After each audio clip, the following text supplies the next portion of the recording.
Hello, how you doing? I'm John. You might have seen me talk about mental health on my Instagram and on my blog as well.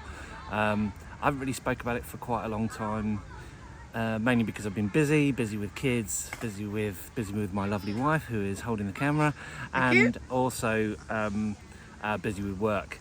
But the last 2 months or so, I've been in I'd say quite a bad place, probably quite a low place, and I just thought it'd be important to kind of talk about it with the help of my glamorous assistant, who is going to ask me some questions and see how we go. Nice one. Here I am.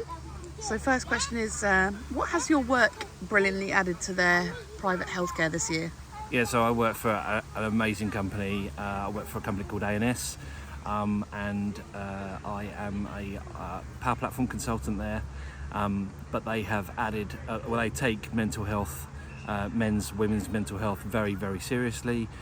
We've got a very strong mental health first aid team, which I co-lead, and they, sometime this year, they added the neurodivergent pathway add-on to Aviva medical insurance.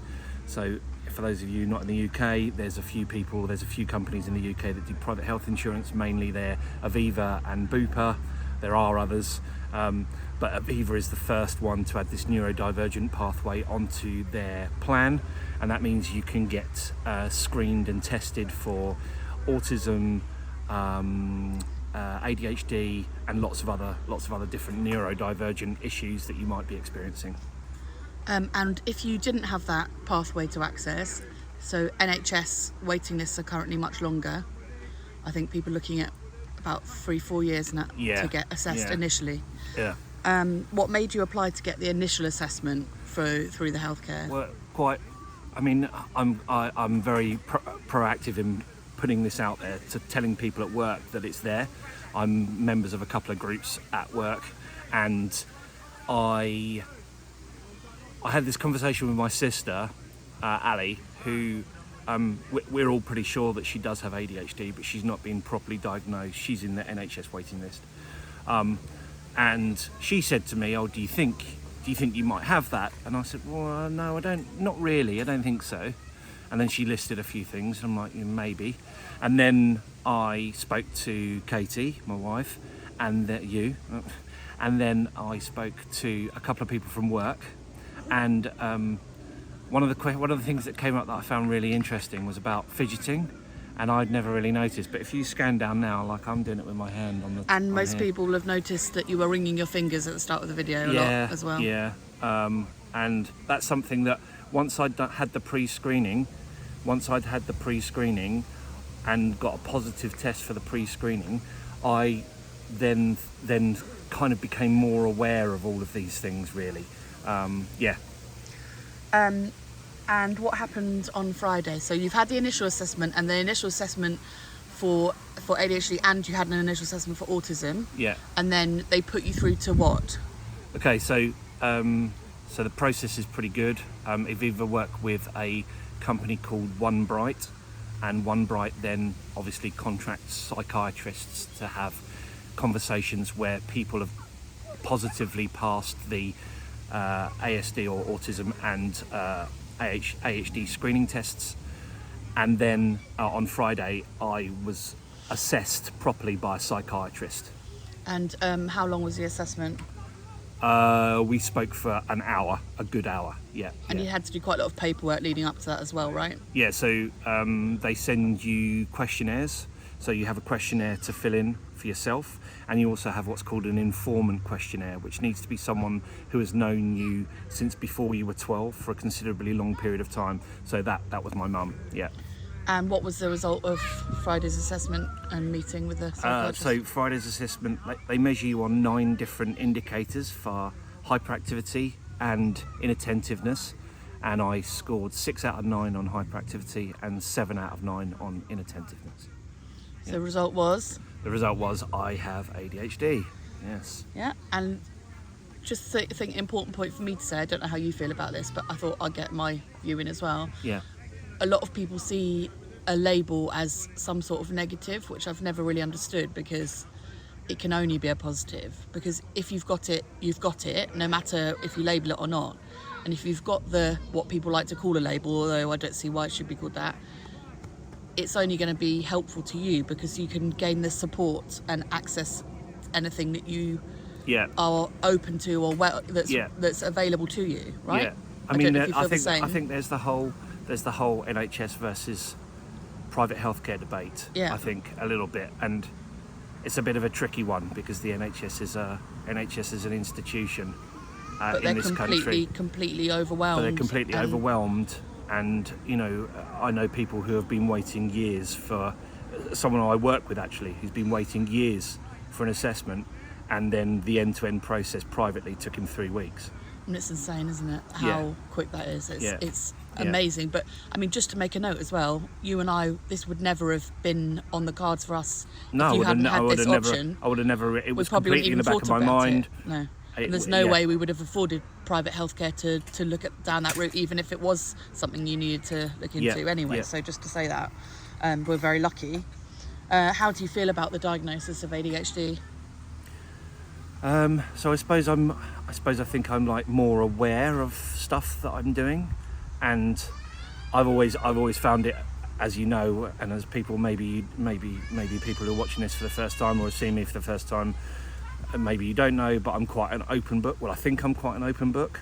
I like to talk about this kind of stuff. I like to talk about how I tick, because I believe that if I know what makes me tick, then I'm able to articulate that to others, notably my wife and my children primarily, because they may find parts of my character, parts of my personality difficult, which I know that they do, especially my oldest daughter. I know that she picks up on my moods and all that kind of thing. So what are the next steps for you after the appointment? Okay, so I am getting tested for autism as well. I'm a bit more on the fence on that one. I don't know. When I did the pre-screening, I kind of just passed that, and looking at the scoring for that, a just pass means that you either have or you haven't. So we'll see. That's in September. I have to go in person to an assessment place with the same doctor that did the diagnosis for ADHD. I didn't know that. Okay. And then for ADHD, I am getting referred to her treatment doctor, and then there are three medicinal options, 2 of which can affect your heart, which I'm not too keen on. One of them is a change of antidepressant medication from one type to another type. But unfortunately, that medication is not available inside the country at the moment because of a shortage. So what they are going to do first of all is they are going to do CBT, but specifically prescribed for ADHD people. Okay. So what would you say is like a roundup for why you're doing this video, but anyone else who maybe finds some similarities or knows someone in their family, or what's your takeaway from this video? What do you think people should use it for? I think one thing that I'm not very, it's mainly because I find it difficult to think about childhood for other reasons, but there are a lot of indicators, I think, looking back in my childhood, that friends have said, or that my mum had said. Like my mum used to call me Mr. Worry.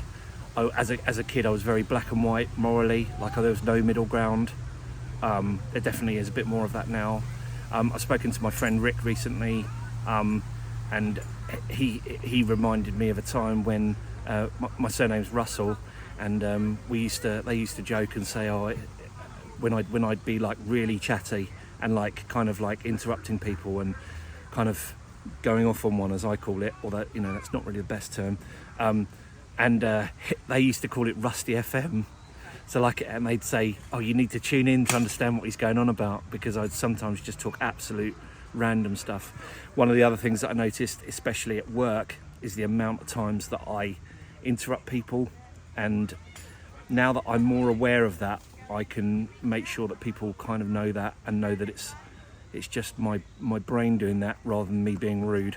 But I do that's one of the things I need to make a conscious effort of not being as bad in interrupting people and giving people the space to speak, because people give me the space to speak. So it's right that it's the other way around. Yeah, so again, the diagnosis that's the first massive positive. It's shone a light on something that you didn't really know you were doing, but now you can positively change that. I was going to say something else, and of course I've forgotten. Okay. But yeah. Well, is that everything you wanted to say? Oh no, I've remembered what it was. Okay. Sorry guys, my brain's awful. It was to say that we sort of, the reason why we kind of ummed and ahed about the ADHD thing initially was because I would say you don't present at all classically. Yeah.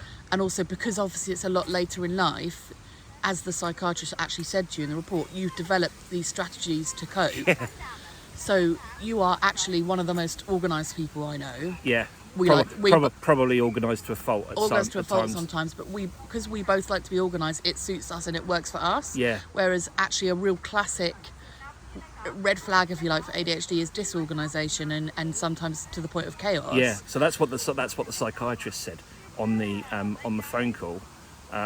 We did it over Teams so we could see each other, and yeah, she said that you obviously have coping strategies in place to mask is probably the wrong word, but to cope with your unorganised self. And I've done that forever. I think it's probably got heightened since we've known each other, since like 2012, and there's nothing wrong with that. But I think it's probably gone more in my subconscious, so I don't actually realise I'm doing it. But I have, lists for everything, tasks for everything, and that's why I think. And you love a plan, and you like to know it's the event of the day. And as my manager said the other day, and again, I mean, they're super supportive there. Jason said to me that that's why IT careers lend themselves to people with ADHD, because it's all about planning. It's all about planning, execution, timescales, all of that kind of thing, that's another massive thing, is time boxing stuff. So if I have a list which doesn't have times associated with it, that's something that I would need to definitely go back and sort out. Yeah. Because I need to time box stuff, otherwise it doesn't get done. So I think that was kind of my point, is that if you don't feel like, I think there's a lot of people who put these labels in a box, which is kind of a juxtaposition thing to say, but you don't have to be all of one and to be diagnosed with something. You don't have to tick every box. Yeah. You don't have to show classical signs of everything. You might only show a little bit of something. Yeah. And if you've got the opportunity to get assessed and find out one way or the other, go for it. Because it's only positive. And it could be a surprise, but actually maybe that's a really helpful surprise to you. And I think also more and more companies, and I know I bang on about my company, but I'm really honoured to work there. I work with an amazing bunch of people, some of whom also have neurodivergent traits, and we are asked to be ourselves, unapologetically so, which I think is huge. That can only mean that you will then work better, harder, and be loyal to the company. And we understand each other. Right. Yeah. Nice place to end then. Yeah. Thank you very much. Thanks for that.